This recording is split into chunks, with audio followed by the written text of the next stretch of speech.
Hi, I'm Stephanie Hanor. I'm the director of the Mills College Art Museum, and it's my pleasure to introduce Bonnie Ora Sherk.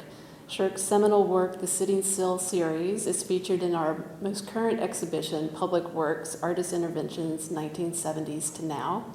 Sherk is an artist, landscape architect, planner, educator, and founder of The Farm and a Living Library. In her public practice, Sherk has staged performance-based interventions that bring the experience of nature into unexpected locations, presaging the current interest in pop-up architecture and parklets. As a pioneering conceptual artist in the 1970s, Sherk sat in a chair for an hour-long intervals in various parts of San Francisco, her Sitting Still series. She ate lunch in a cage at the zoo and even brought turf, palm trees, picnic tables, and live animals to San Francisco streets and freeway ramps. Sherk's varied projects are united by her interest in cultivating what she calls the human and ecological garden, connecting people to the natural ecosystems that surround them. I think you'll see just how prescient and relevant Sherk's practice has been and continues to be. I am so happy to be here tonight. Thank you so much for inviting me to present my work. I thought of my early work as being environmental performance sculpture. I was very interested in creating places or using found environments and then integrating them systemically with performance or some kind of activity so that whole experiences would be created. And in my current work, performance has evolved to become interactive community programs in a place or hands-on interdisciplinary curricula. My first public work was Portable Parks 1 through 3. And for 24 hours, I had palm trees, sod, a cow, and myself on the freeway where it crossed Market Street. And this was visible from the street or driving by on the freeway. And I thought of it as a still life. It was a 24-hour performance installation. The second portable park transformed several concrete islands at the Mission Van Ness off-ramp for another 24 hours.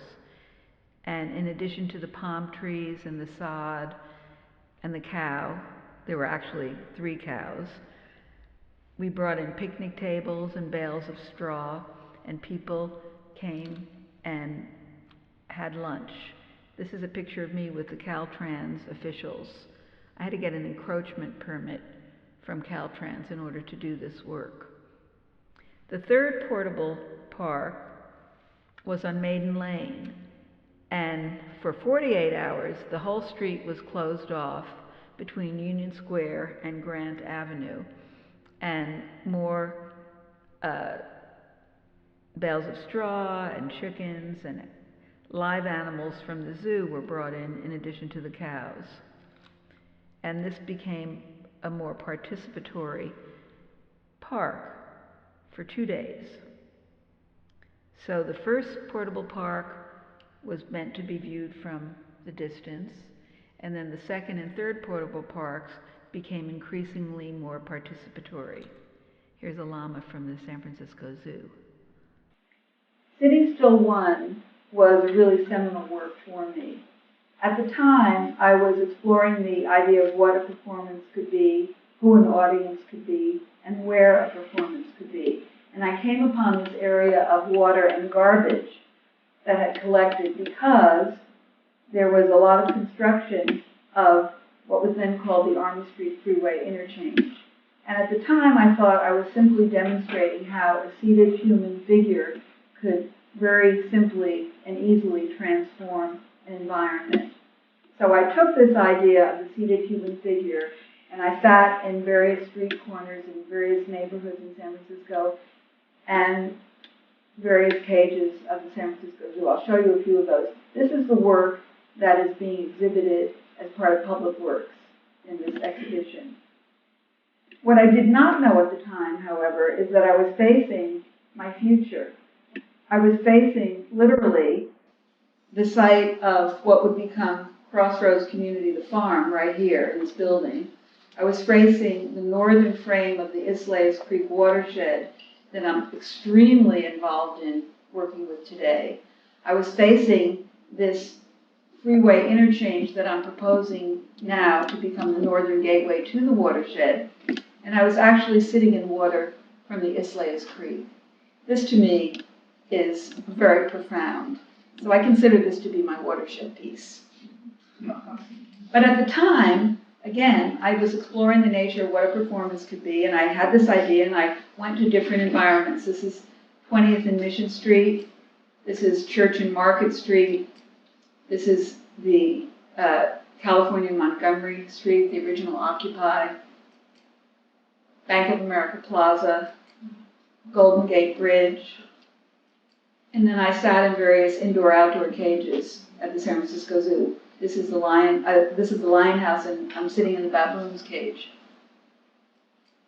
And here I am inside the cheetah's cage. And this is inside the pachyderm house. And I particularly love this piece because after I was sitting in that chair, I paced and I moved around. And what was extraordinary to me is that the pachyderms and I ended up in the same spot next to this solid concrete wall. So there's something about magnetic energy that was at work here. And if you look at our legs, they're very similar. So I really love this piece. And then I brought a friend and we did a double portrait. Again, this work is fully exhibited in this exhibition. So then I decided to have a meal in the Lion House during the public feeding time when people go to the zoo to see the tigers and lions being fed. So I was in one of the cages next to the tigers and lions, and I had a human meal, and I did very human activities. And in the cage with me was another cage, you can see over on the left, and inside this cage was a rat. So it was the idea of a cage within a cage within a cage. Who's really in the cage?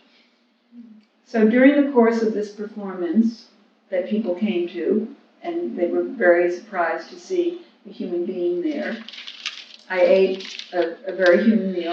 I had a grilled steak that was catered by the Nessie's restaurant, which was a very famous restaurant at the time in North Beach. And I had a cigarette, which I did at that time. Bad now. And I did some writing, which is also a very human thing to do. And I was actually writing on Waldorf Astoria stationery about my experience about being there. And then I lay down and looked up at the skylight. It was very beautiful to be there. And the tiger you can see next to me is lying down. And then all of a sudden, this tiger got up on his haunches and looked over at me. And I thought, oh my God, this tiger is perceiving me. Is he thinking? Is he feeling? What is he thinking? What is he feeling?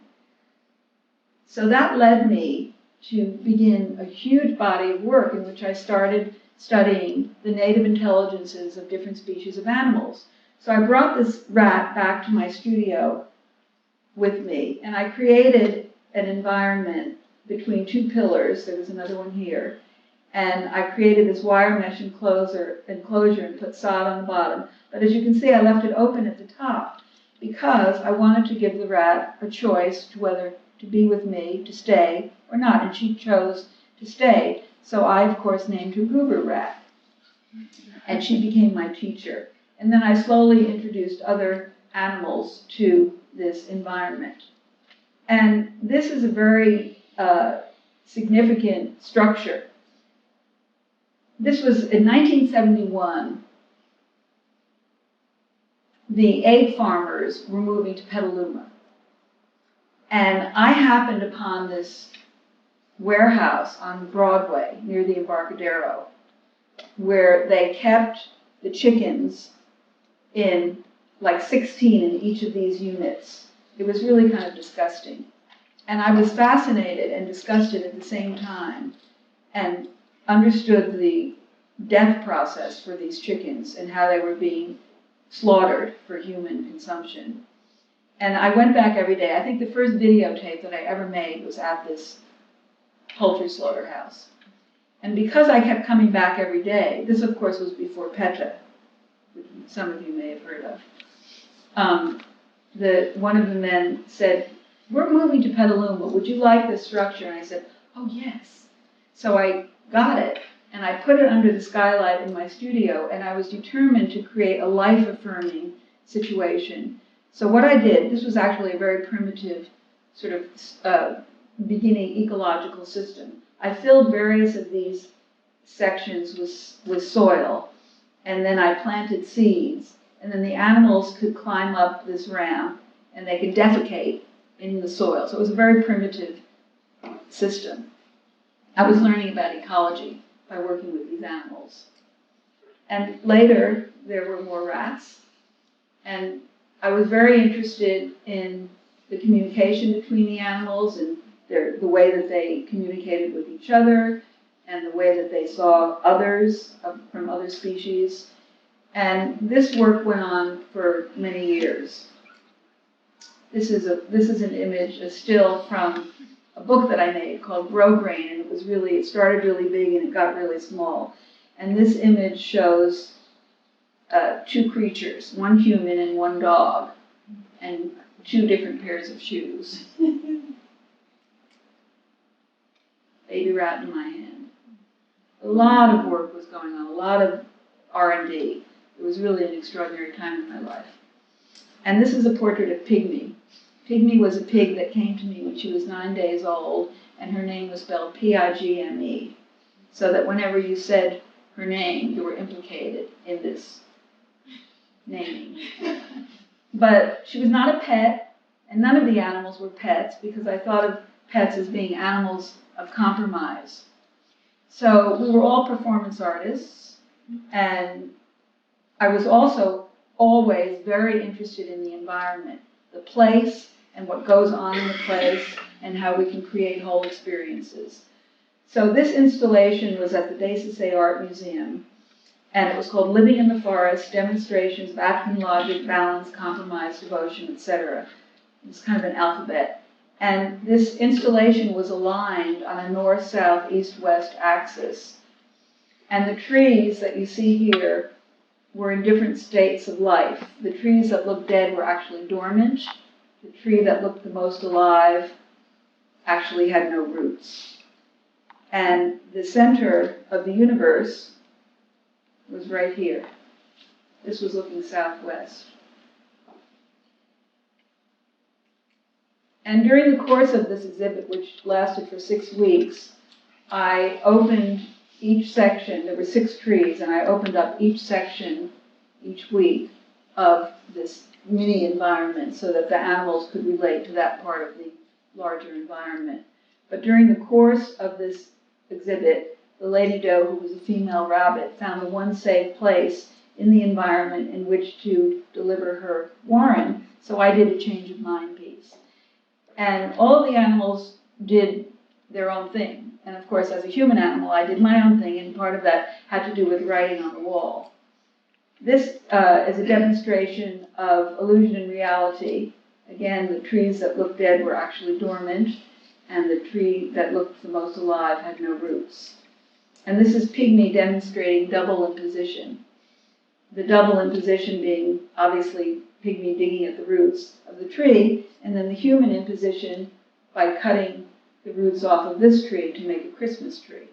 So I was very unconscious about my imposition on the animals and all of these interrelationships. It was pretty subtle stuff. And this young man came in and he was facing east, in the center of the universe. And that was my place. I was the layer of compromise. This rooster likes to look, as you can see. You've seen several pictures of this guy looking at someone else.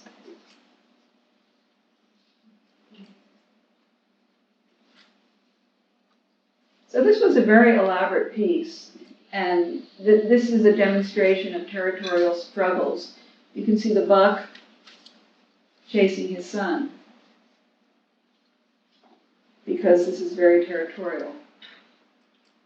And these are the doves that lived in the environment, flying, and they created a nest and actually laid eggs and sat on them. The male and female took turns sitting on the nest of eggs. And people came into this environment. And this is an alphabet that I wrote on the wall. Demonstrations of absurdity, adaptation and awareness, of blisters, of circulation, crowing, curiosity, of destruction, of earth experience et al., of fantasy, of flexibility, of fantasy flexibility, of gestures, of ham, of independence, of dependence, of joy, of killing, of literalness, of mystery, of nouns, of opening opposite windows, demonstrations of plenty, of questions, of relating, relaxing rabbits, of relating, of relaxing, of rabbits, of sleeping superfluity, of sleeping, of superfluity, of territory terror, of territory, of terror, of understanding, of vulnerability, of warmth, of unknowns, of yawns, of zygotes.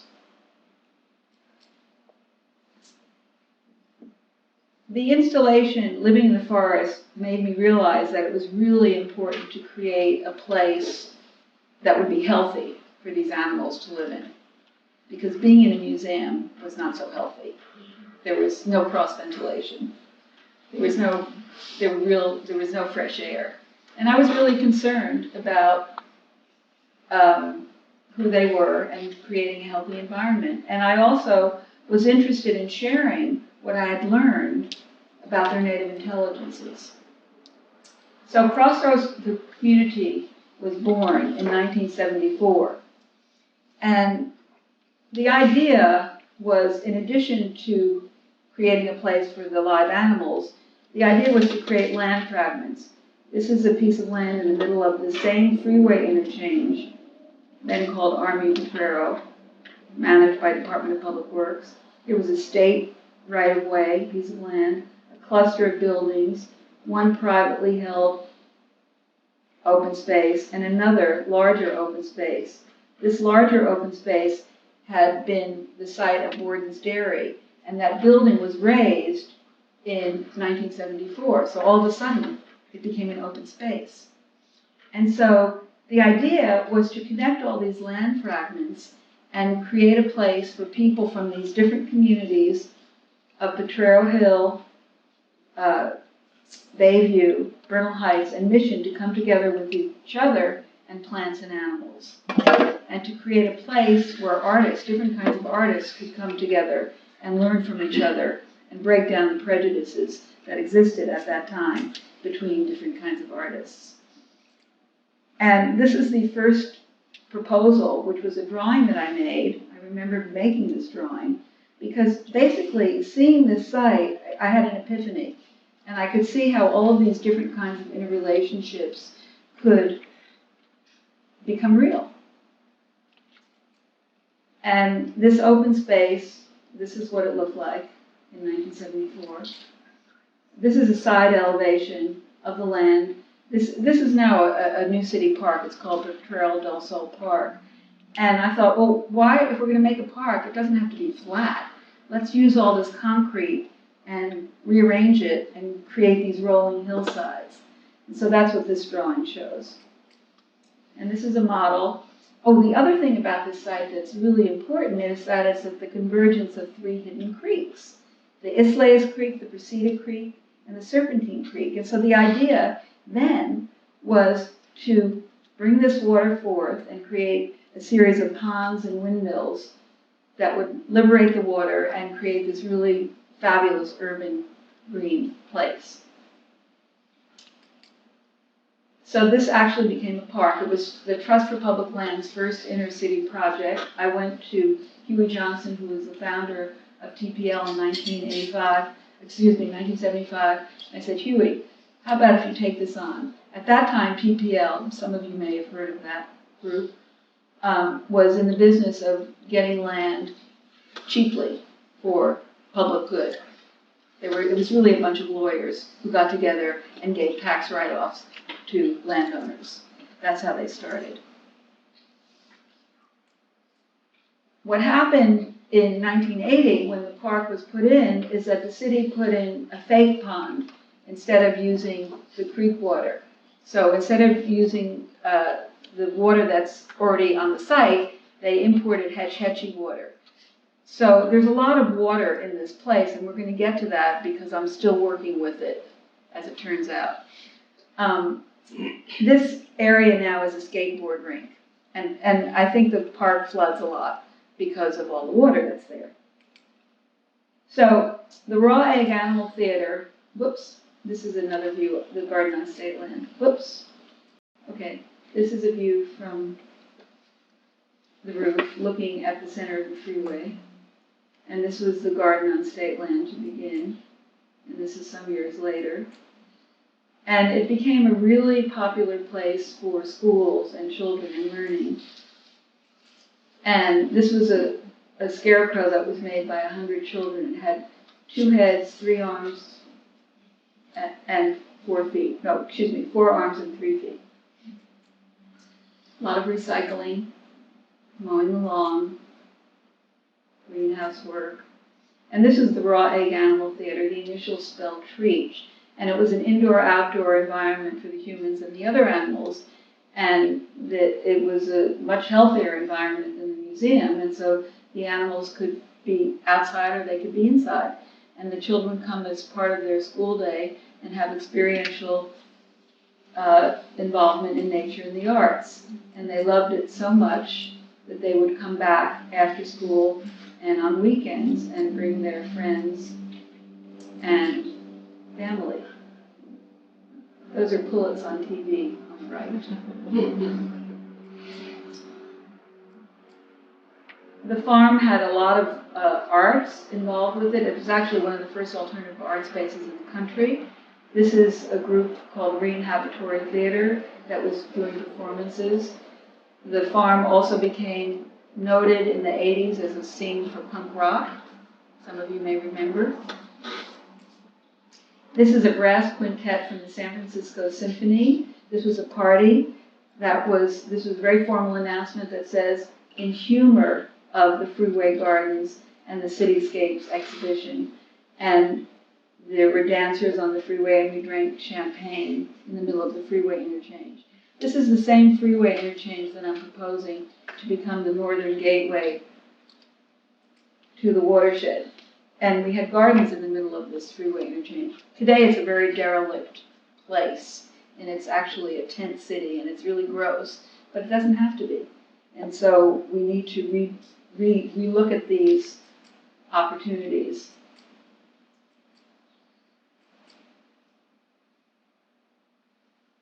I left the farm at the end of 1980 because I thought I had done as much as I could do, and I found myself in New York City, and that's where a living library was born. And as Stephanie mentioned, the idea for a living library is to be cultivating the human and the ecological garden. Again, it's creating the place and then integrating it systemically with what goes on in the place. And for me, performance has become interactive community programming and interdisciplinary hands-on curricula. So basically, we're creating whole places, whole experiences. And a living library is actually able to be transferred to any site and situation because it's a very robust framework and series of methodologies that are available. Basically, local resources create a living library: human, ecological, economic, historic, technological, and aesthetic. And when we look at those assets through the lens of time, past, present, and future, we could be anywhere and find incredible richness in content. And a living library is also a life frame. It's a way to frame life so we can see it and experience it more profoundly. And a living library is also a think park, meant to make us think, feel, and be more empathetic And by involvement with the living library, you see the roots of the tree are really the roots of the resources in the community. And by involvement, all subjects come to life. And it's a vehicle that can bring all sectors of community together, from individuals, from groups of school children, to families, to city agencies, state agencies, federal agencies, corporations. It's a very inclusive form. The life frame is an inclusive form. And again, all subjects come to life through hands-on involvement, math, science, history, language arts, arts and technology. And this next image is actually, it looks like a brain, and it's actually a curriculum map based on the resources in the community: human, ecological, economic, historic, technological, and aesthetic. And from that, all subjects come to life. And happily enough, not by design, but the universe kicking in, the initials for a living library are all, which is really what it's about.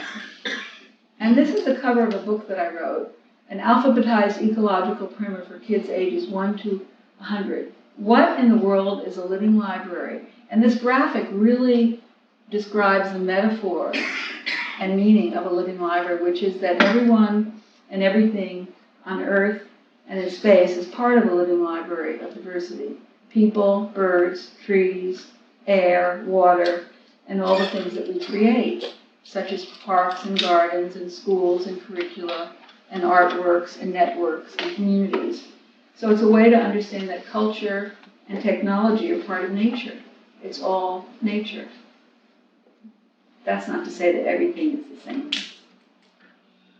The big idea is to create branch living library and think parks in very different parts of the world. And each branch living library and think park integrates the local resources of the place. And then when we link together through green-powered digital gateways, we'll begin to share commonalities and diversities from different cultures and ecologies. So this drawing shows two places. On the left, it might be Beijing, it might be Tokyo. And on the right, it might be Mills College. And you see the performance, this procession showing up here in this display. This performance is showing up here in this digital parasol. This little girl is either inputting or accessing images from the digital computer hedgerow. These people are gardening and it's showing up in the display in this tree. So again, a living library is really a planetary genre, and it's meant to be in very different locales, linked through digital gateways and other opportunities. So as mentioned, the first living library was designed for Bryant Park in New York City in 1981. And at that time, the New York Public Library, which sits on 42nd and 5th Avenue, was here. And Bryant Park was called Needle Park. It was a place where all the drug dealers went. It was a very elegant but seedy place. And basically, the drug dealers filled a void. They were smart. They were very creative because nobody else was going to this place. So I realized that what was needed was to change the energy of the place. And so I had this, again, another epiphany, to bring the inside of the library outside and create gardens based on the Dewey Decimal System that fit very neatly on the periphery of this park. And in the interior, to create international gardens that would involve the various embassies and consulates in New York. So I thought, oh, the living library. And then I thought to myself, no, I can't call it the living library because that would be an insult to its neighbor, the New York Public Library. So I thought, okay, I'll call it a living library, meaning another. And that's when I realized the initials spelled all. So I knew I was onto something really good. And this is a plan that I did for Washington, D.C. To create a world peace garden. You enter through the Earth Gate, which is sited here, and the Earth Gate is linked to one of the NASA satellites monitoring the globe, giving constant visual and textual information about the health and well-being of the planet. And you pass through the north-south Dymaxion map of Bucky Fuller's world, planted whenever possible in the major biomes of the world. And this, of course, would then be integrated with programs. So the idea again, and I go back to this because I was doing this in 1970 with these early pieces, is creating a place and then integrating it systemically with the performance, with the program, with the activity. And this is a master plan for a whole campus and living history garden rooms and rotating meadows. This is UC Davis. These are the living history garden rooms. And this school has students who study a lot of environmental sciences and landscape architecture. So the idea was to create places that would relate to the curriculum. And these are the rotating meadows so that the animals could actually choose which area to be in and make choices. Always a good thing to be able to make choices. This is a parking lot next to the Georgia Dome, and the idea was to turn it into a proscenium theater with digital ribbon walls and peach blossom community gardens and digital gateways. And here's one car. This would actually fit 400 cars. It has not been built yet.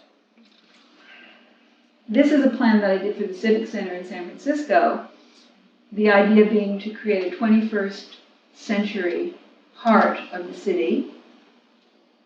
This is City Hall. This is a very prominent Beaux-Arts cluster of buildings, and the idea was to bring what's going on in all the architecture outside and create gardens of knowledge. So this would be a government law and justice garden, a garden of the arts across from the Asian Art Museum, an ecology health garden. There's a creek actually that goes right under here, and the San Francisco, California history gardens, and then international gardens that would involve all the different cultures in San Francisco. And then this is an example of what an international garden would be with the digital gateway. And this is an existing Assyrian statue of King Ashurbanipal, who founded the first library. And these two waterways represent the Tigris and Euphrates rivers.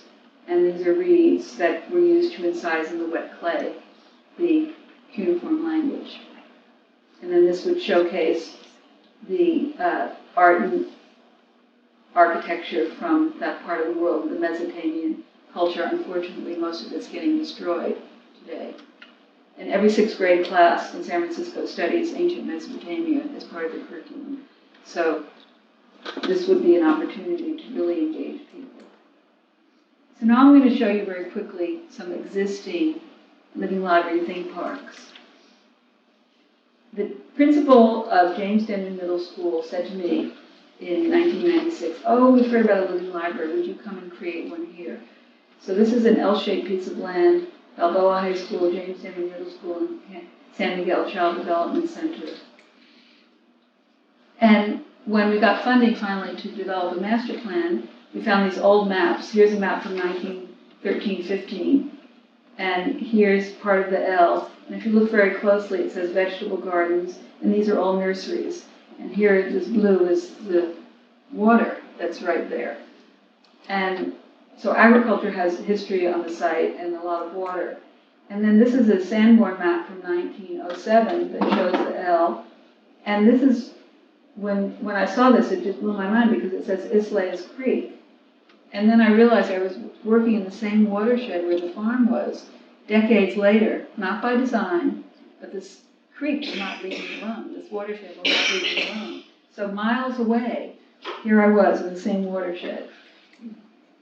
When I first got to this site, this middle school was probably the most depressing place I'd ever been. It was really sterile, as you can see, with acres of asphalt and concrete. So through a master planning process in which we used the Living Library framework of linked resources, we came up with, this is a student steering committee, we came up with this really exciting plan. This was the first pilot, which was to transform the street into a California Native Learning Zone and to start this lower garden. And then the idea was to create these interrelated learning zones with multicultural diversity in the orange, the yellow agricultural learning zones, a continuation of the native uplands, dealing with the water, the riparian areas, and the green, light green, the sports and activities, and then the digital linkages that will tie all these places together. And this is the first iteration of this plan. And the next slide shows the design development for the San Miguel Child Development Center portion, which is right here. And we have in place the upper garden, the orchard, the redwood reading circle. We have a well that's been dug, but it's not yet a production well. A lot of the trees have been planted around the periphery. And again, the interrelated learning zones. And this image is the lower garden, and these are the contractors. And the next slide is the same spot, a little bit later. And you see how it's really transformed.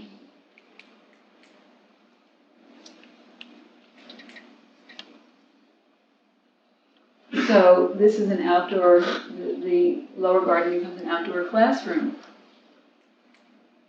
And great harvest. Do you think they're having fun? Worms, compost, sifting compost. So all of the students are involved, pre-K through 12, in this. So it's a hands-on learning opportunity, and digital imagery, digital photography, and media is made by the students so they can record the changes. And what was formerly a really depressing place is quite now a magical place, and lots of learning goes on there. This is a green skills job training program for adults. So this is the street before and during. Before, and this is during the planting. And now this is the street some years later. This is all California natives.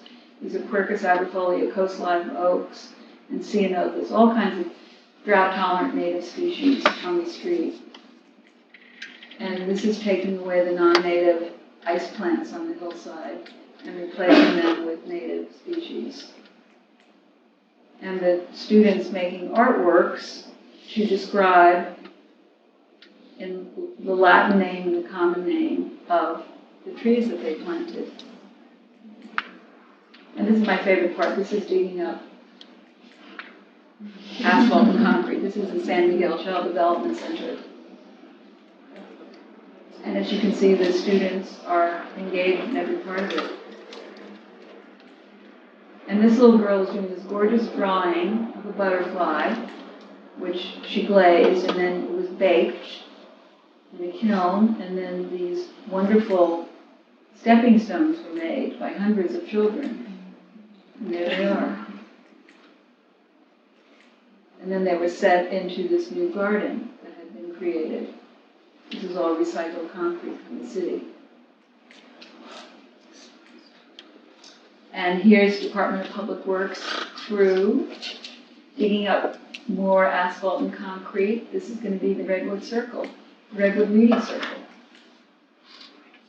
which it certainly is. So over time, this becomes a real place and a place of learning.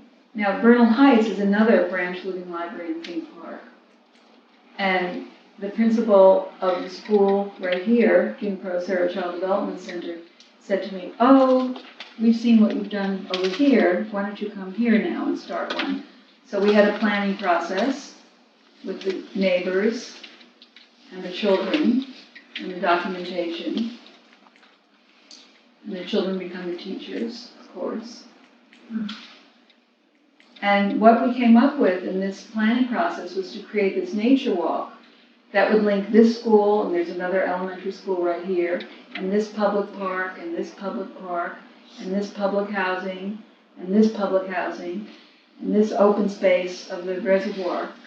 Create this nature walk connecting all of these assets leading down to the currently hidden creek at the south side of this park.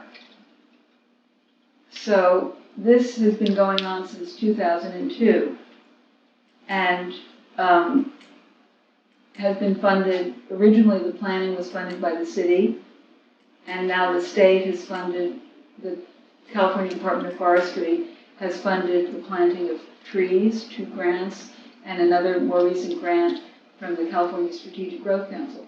This little girl is also in her schoolyard where we have gardens at both of those schools, ongoing living library programs with the students during the school day and after school and summers. And these kids are planting across from their school as part of the nature walk in one of the entrances. This is another entrance to Holly Park, which, as you can see, becomes planted, and it's very beautiful.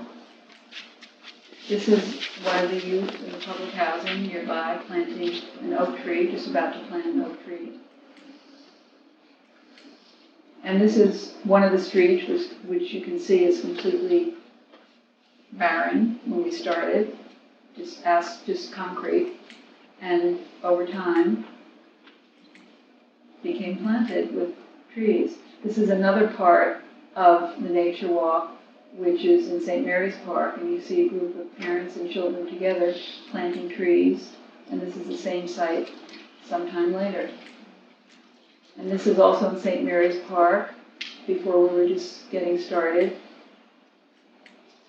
And these are beautiful ceanothus and redbuds that were planted.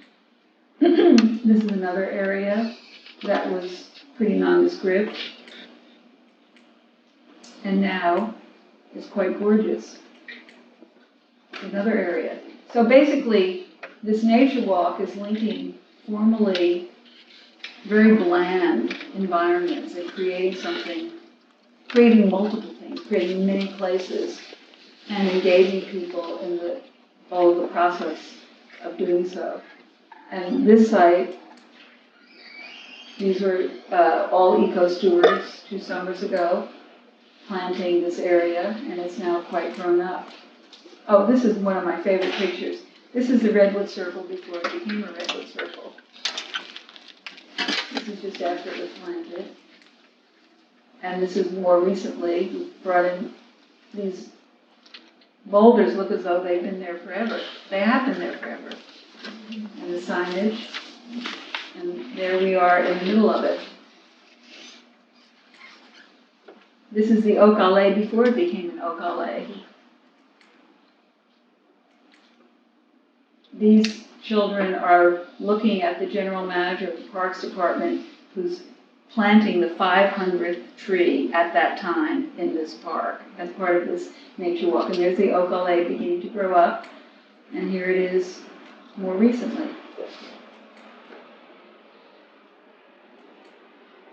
This is a Fremontodendron flower that is actually the sign for the drought-tolerant species of trees that's part of the nature walk. And here is the signage with the Lavatera flower, which shows the understory, drought-tolerant species, and the monarch butterfly, which shows the wildlife species. So this is a grove of signs, a garden of signs. And here's John Miller from the Parks Department talking to the youth, the all eco stewards, before they planted a riparian area. And here's the Highway 280. And these are the riparian signs. This is the Prunus ilicifolia leaf, the Islaus cherry leaf, which the Native Americans named after the Islaus Creek. Oops. So the big idea that I'm working with now is to expand this nature walk throughout this watershed. This watershed is the largest in San Francisco that links 11 communities, and transform the opportunities to link the communities and also deal with the water, and through systemic ecological design, which is really what I do, to do multiple things simultaneously. So this map shows the old creeks in San Francisco, the watersheds. This is the Islaus Creek watershed. So when I was doing my sitting still piece in 1970, I was like right about there. And then the L-shaped piece of land is here, and the nature walk is here. And this is Cesar Chavez. So This map from 1869 shows the Chavez interchange, or the Army Street interchange, before it was there, and the Alamany Freeway interchange before it was there. And you can see all of the water that is there. And this shows what it looks like today. This is the Army Street Freeway interchange, or Cesar Chavez interchange, and this is the Alamany maze. This is referred to as the hairball, and this is referred to as the maze by the gente, by the people who live there. So this map shows where the farm was, the two freeway interchanges that I'm proposing to become northern and southern gateways. This is the nature walk that I just showed you a little bit of. This is the L-shaped piece of land that I showed you. And you see how both of these projects are part of this watershed. So this is Noe Valley, Mission, Bernal Heights, Potrero Hill, Bayview, Portola, Crocker Amazon, Excelsior, Ojai, Sunnyside, and Glen Park. And the red dots are the BART stations. Balboa, BART, 24th Street, Glen Park, and 24th Street. So this is a big opportunity that really is important for us to understand how everything is in fact interconnected.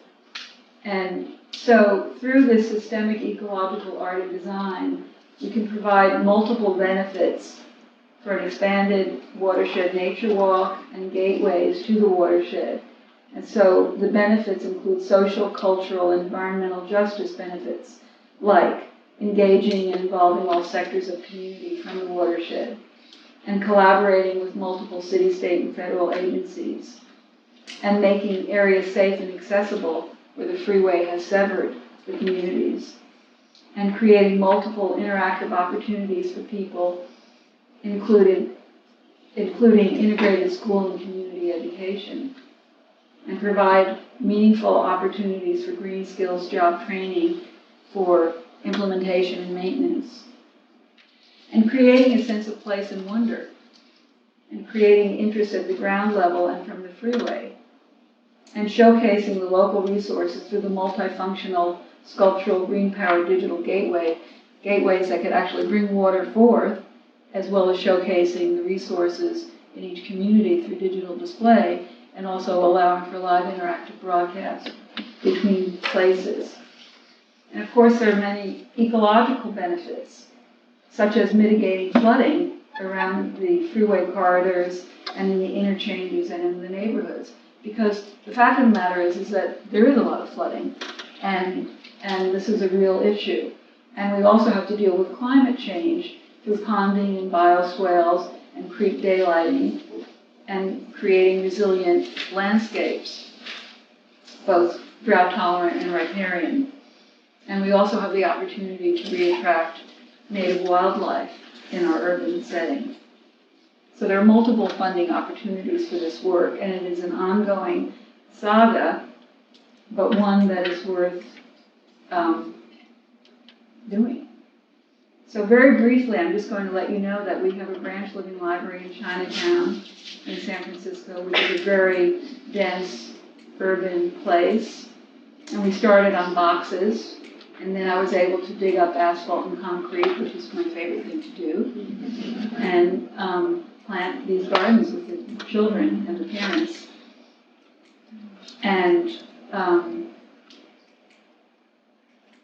we also put in a very elaborate rainwater harvesting system.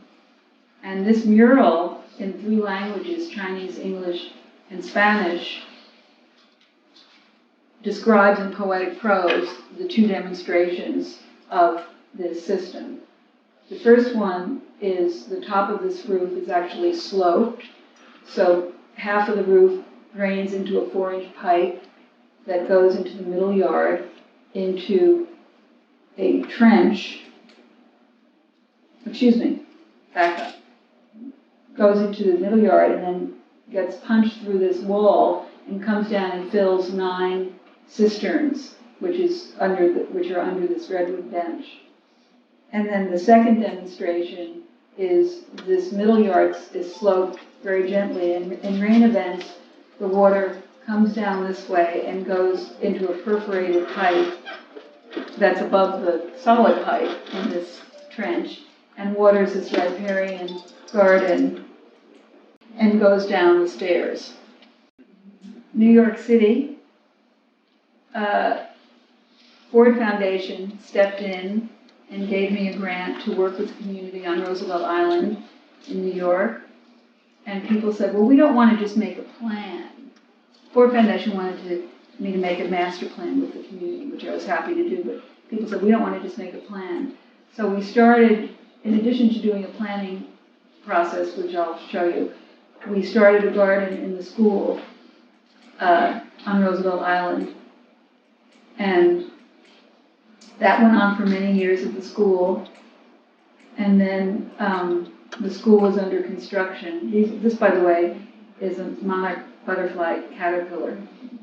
And these are milkweed plants that attract the monarchs, which have an international life cycle.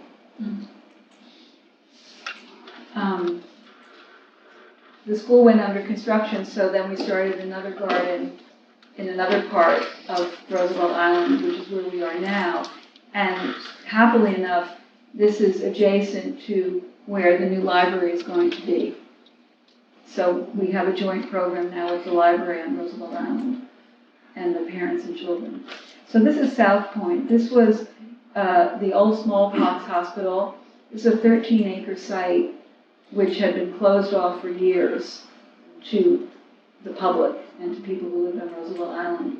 The first time I went there, it just blew my mind because it's literally right across from the United Nations.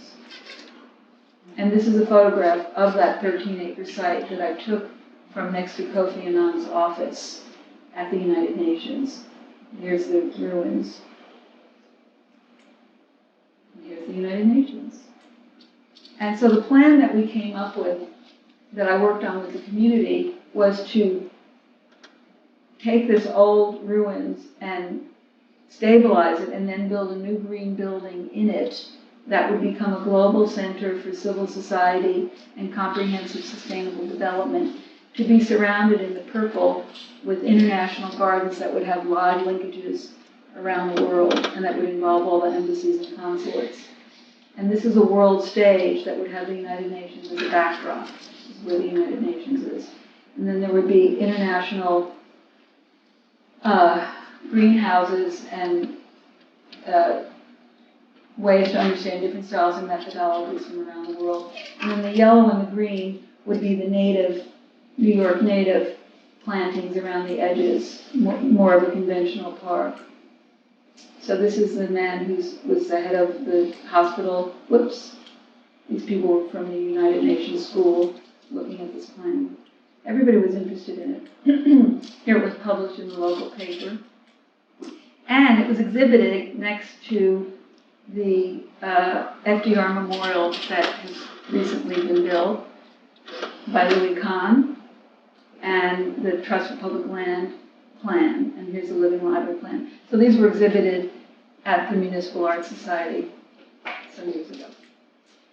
And this is a 60th anniversary commemorative journal for the United Nations, and in it is a page on a living library and its global concept, global opportunity. And with that, I will close. This, by the way, was my contribution to the Floating Museum in 1977, when Hirschman asked me to do a piece. And so when everybody got on the boat to leave Angel Island, I had this banner go over.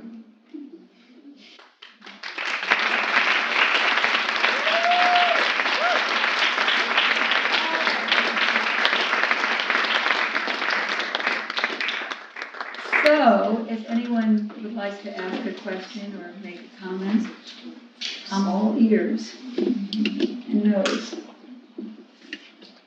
How many of the parks are actually in existence In San Francisco, we have 3 branch living library and think parks underway. I showed you some images of those.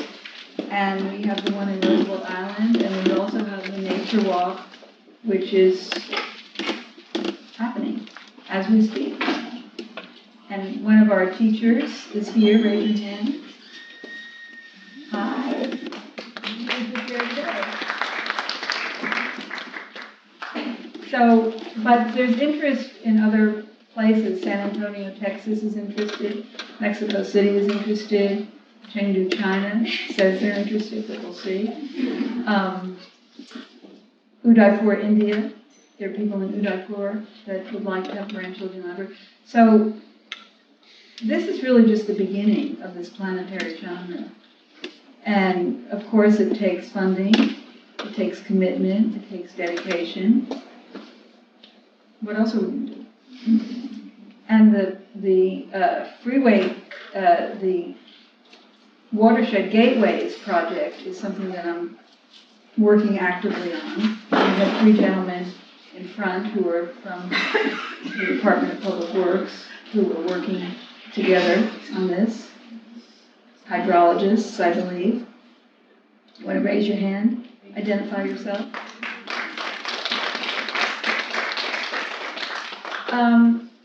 It's tricky, it's complicated, but it's also simple and actually makes a lot of sense.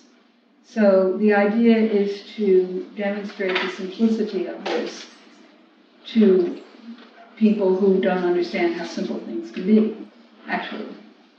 So that's my job.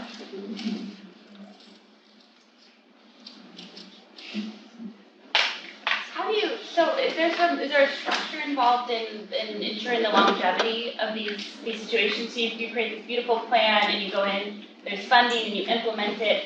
Is there, and then do you follow up like several years later? How do you leave the space available, like, and trust in the community, or what sort of infrastructure is set up to Good question. ensure that this... Good question. Well, the fact of the matter is that we have ongoing programs in all of the sites. So, for example, Grace, who raised her hand, is one of our teachers at the Alma Excelsior Living Library in Theme Park, and she's also working with all eco-stewards in the Nature Walk. So the idea is to have ongoing integrated programs in the landscape. It's not just about creating a pretty place, but it's about activating places and transforming them. And we really transform places by activating them and make them safe and healthier.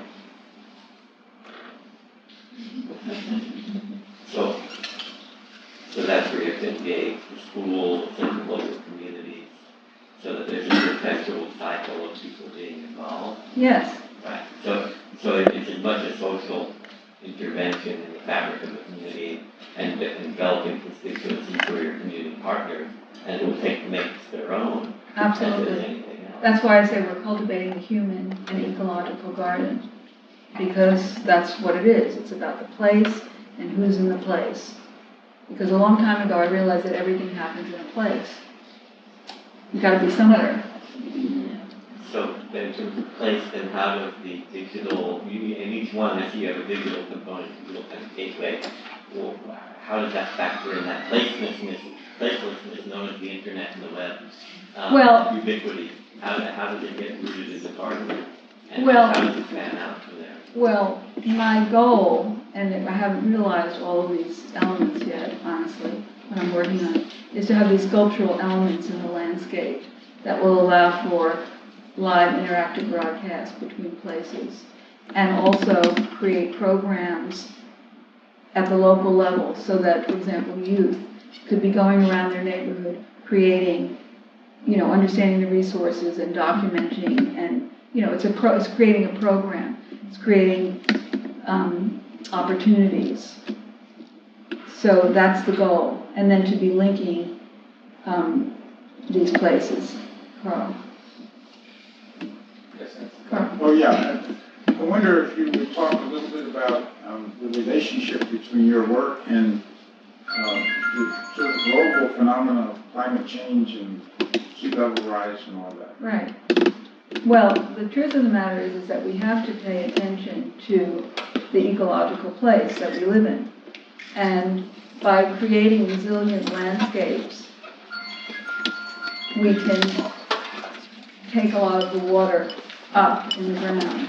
And in this series of freeway interchanges, for example, where there's a lot of flooding, there's an opportunity to actually use the water on site instead of having it be treated and sent to the bay. So we have to use water on site. We have to do a lot more with green infrastructure. We have to do a lot more planting. And we have to dig up a lot more asphalt and concrete so that water can permeate into the aquifer and not just create runoff into the bay. So I mean, there are multiple things that we have to do, I think, to address climate change. And I believe that this work that I've been describing helps that. It's not the only thing that we have to do, but it's definitely what we need to be doing more of to address these issues. And the other thing, something that I thought of a long time ago, and people used to laugh at me.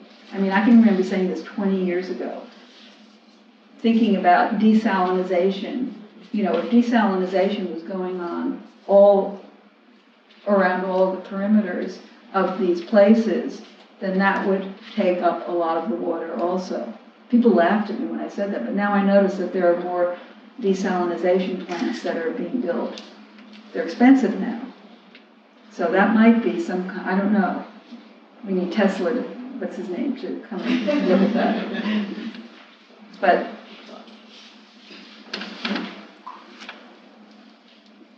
first, Bonnie, I just want to say this is a tour de force. thank you. I think, I don't know what other people are experiencing as they're sitting here, but the longitudinal, depth of your courage and commitment to these ideas is just extraordinary. I don't know what else to do. And the level of interface with public institutions and agencies, it's really, really magnificent, and I just am blown away. Well, thank you. But what the question I have is, and it's interesting how you have those early photographs of yourself in the sitting chair exhibition, and now are working on these other sites in such a magnificent way. So I'm wondering if the current Bonnie were speaking to the younger Bonnie, what have you learned in this process that you would give as knowledge, inspiration, or wisdom to your early self, or to someone who is now coming along, who has these kinds of aspirations? That's What a great question. Well, first of all, I think it's really important to be in your own alignment, to be true to yourself, whatever that means. To be really centered. I had no idea at the time that I was facing my future. But because I was really in that place of balance, of alignment, this came through. And I think that the synchronicity is something that's it's normal. It's part of nature. It's going on all the time. But we just mostly don't see it because we're too caught up in whatever.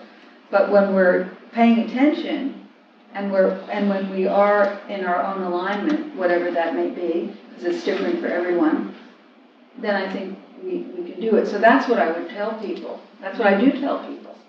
I mean, I work with thousands of children and youth and adults and have been all of these years. And basically, the reason that I'm being an educator is because I want to share this knowledge. I mean, that's really the heart of the matter.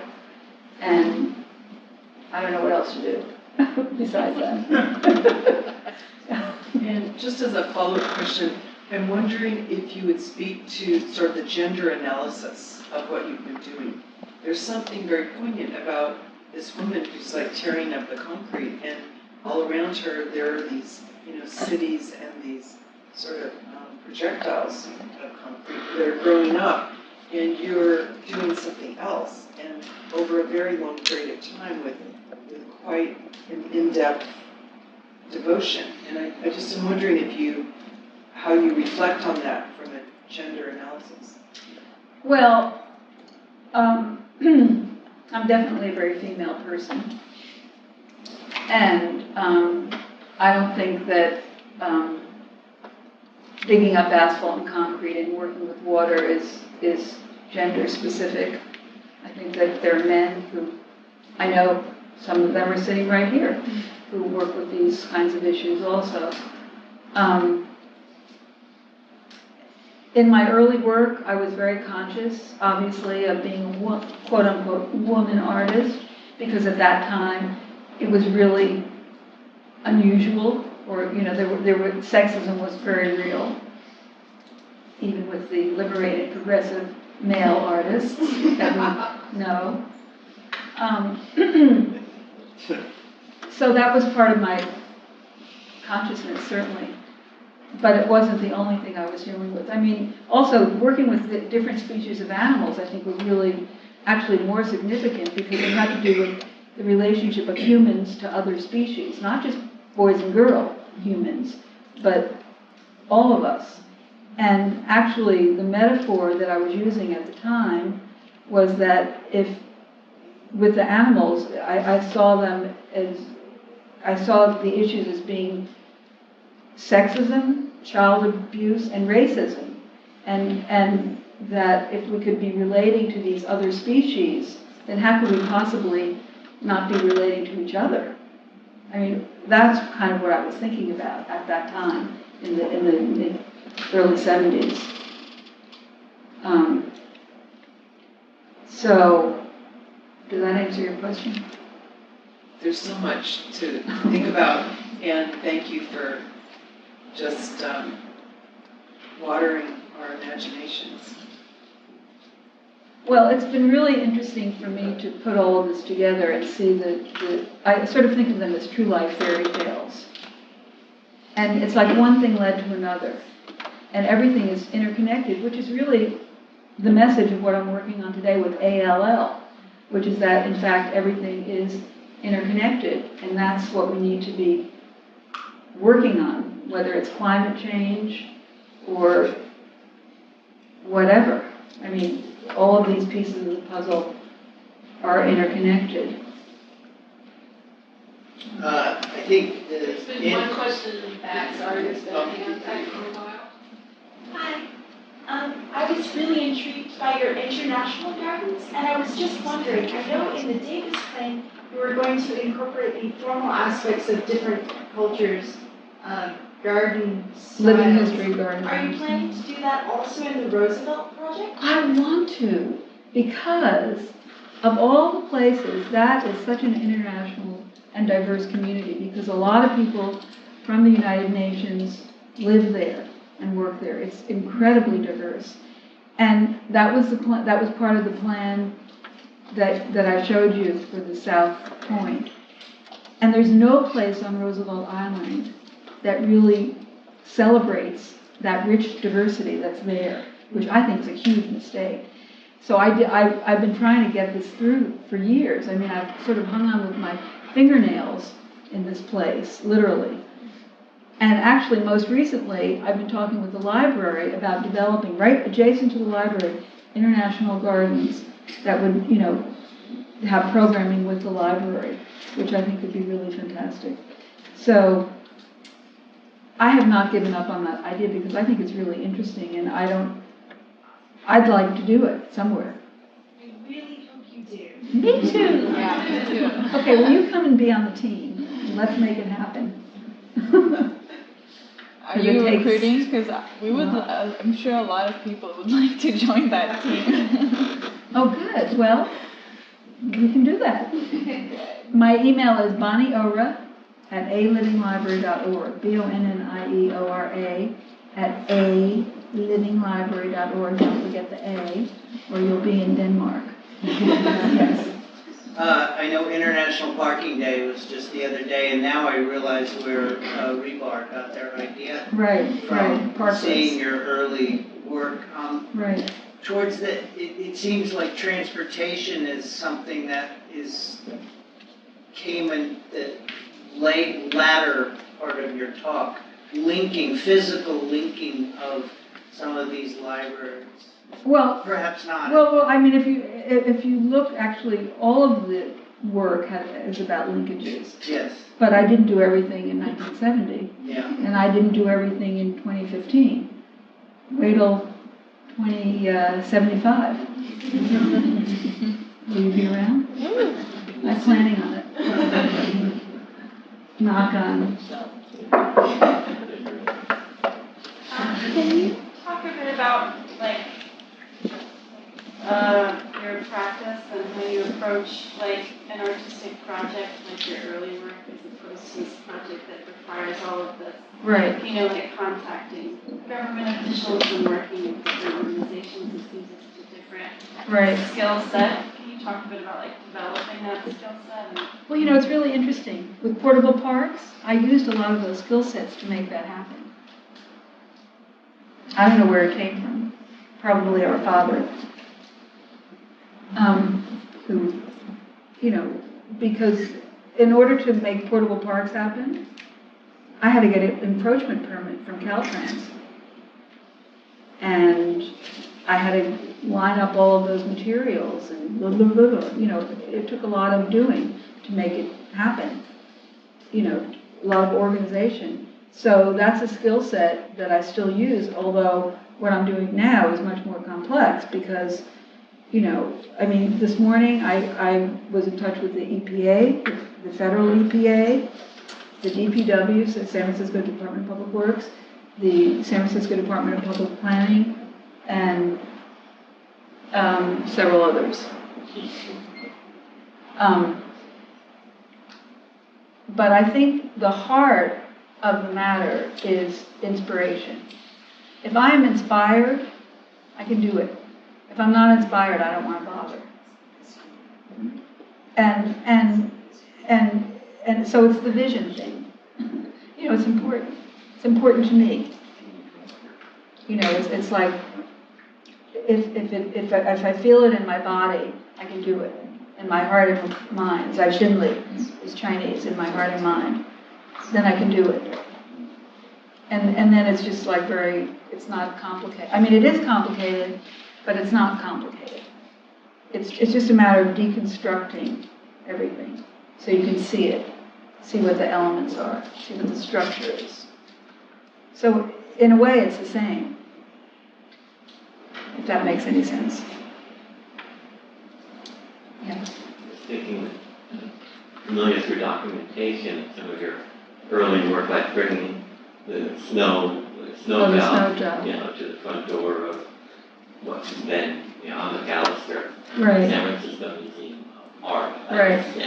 And you work with, and I'm just wondering, which feels like bringing the animals into the city also, to bring the landscape and nature into the asphalt zone Right. in a way. Right. Make people more aware of that. And in that capacity, it seems like you were accepted as maybe perhaps the only woman artist among a group of conceptual artists like Camarielli. Yeah, And there were a couple of us, yeah, but there weren't a lot. Not a lot. I remember Yeah. I know one poster with you're the only woman and the group of guys hanging Right. around. That's usually what it was. Yeah. Not always, but it was often that. And I just actually got off into my own zone, I guess, and just worked because I was inspired. And I guess we're still a little bit on some of the other questions that are going on here about, the dialogue between that person and the direction that person had, which seemed enough like, it seemed like a conceptual art project in a way that was kind of fun and mind twisting. You mean the snow job? Yeah, the snow job. Well, it was light. Yeah, It was light. It was a light piece. It was not. It was fine, but it wasn't. It didn't have great super depth. It was a one-liner, I think. Yeah, and there have been a lot of one-liners. Yeah, and I've done, and I've done a lot of other things that you haven't seen, of course, because, it's a whole life of work. But, I just chose a few pieces that I think are representative. There are some others that I could have shown also, but this, I think, relates to what I'm doing today. But even then, you were facilitating interventions by other artists. If you were, along with Rolando Castellon, you were actually You mean at the helping to run farm? the MITS program. Pardon me? You were helping to run the MITS program, right? MIX program, the Museum Intercultural Exchange. I don't know. You don't remember that? Okay. I don't remember, maybe I was. No. I might have, yeah, I'm sure I did. There was a performance component, and there was an exhibition component, there was a museum and community exchange. And anyway, so that was also something that was going on where we stopped organizing other people and getting involved. Yeah. Well, there's a lot to do. It's not, I mean, I work hard. There's a lot to do. Yes. Do you have open mind?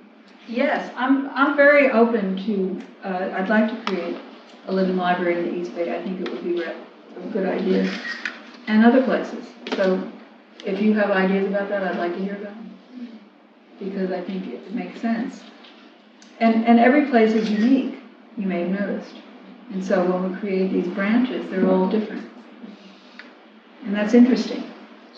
You mentioned earlier about empty lots. You basically just left in San Francisco some areas for empty lots. Would that be more than like a place where you can start? Bonnie, can you repeat that question so that everybody can hear? Or just project? Like empty lots, basically, where they would be easy areas where you could start. Yeah, an empty lot or any place.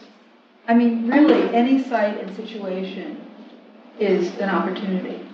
It's just a question of how we see it. I mean, empty lots are good because there's not much there. But other places are good too. And I really like this idea of the nature walk, of linking resources, which makes a lot of sense. Because most things are so separate.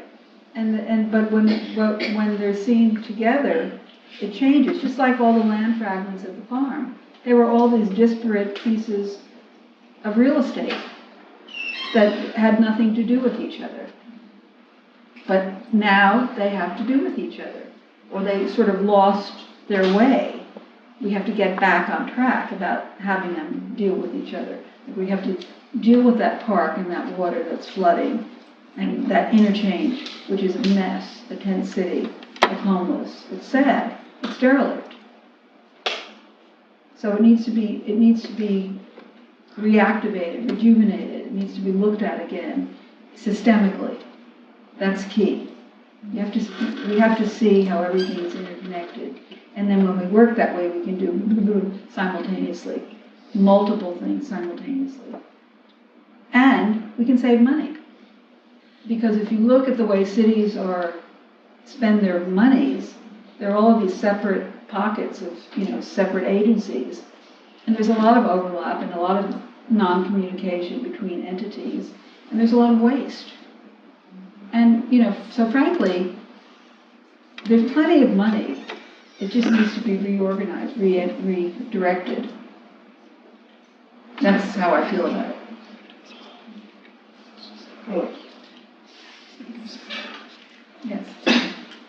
Can you talk a little more about place and where you feel most home? What's the connection between I'm a planetarian. What's the connection between San Francisco and New York? They're on the planet. I feel comfortable wherever I am. Consciousness. Yeah, I feel comfortable in most places, actually. And I like to be in different places because it's fun. And it's interesting. And so part of why I've created the work the way I've created it is because that's what I like to do. I like to travel. I like to, make these connections. I like to spend my time that way. So, I even like the interior of derelict freeway interchanges, but they need some attention. Just curious, I love that the active sitting was really sort of one of the very first, I love that the active sitting is really one of the first things that you began with. That seems very innocent. I just wonder if you could talk a little bit about if you still sit, if you encourage sitting, if you promote sitting. Like, look at all of these wonderful things that have sort of arisen out of that Yeah, simple it's act. great. What's the connection there? Well, I mean, it's great to view, to be a voyeur. You know, so I like to sit in a comfortable place and look at a beautiful view. I love that. Is that what you mean? Well, what you were looking at in those photos, I mean, I don't think is a typically beautiful thing. Well, I was also understanding what an audience was. I mean, with the Sitting Still series, I was exploring the idea of what a performance could be and who an audience could be and where a performance could be. So I was interested in the viewer of me as object on view and what that was about, as opposed to just me sitting and looking at them. So I was really dealing with that dynamic. And now performance for me has become these interactive programs, so everybody's a performer in it, whether they like it or not. You know, it's just what it is. And actually, with the farm in 1974, after I had explored all these different kinds of performances, I came to the conclusion that the ultimate performance was being a total human being, B-E-I-N-G. And that was the performance that I did beginning with the farm, the performance of being. And I'm still working on that one.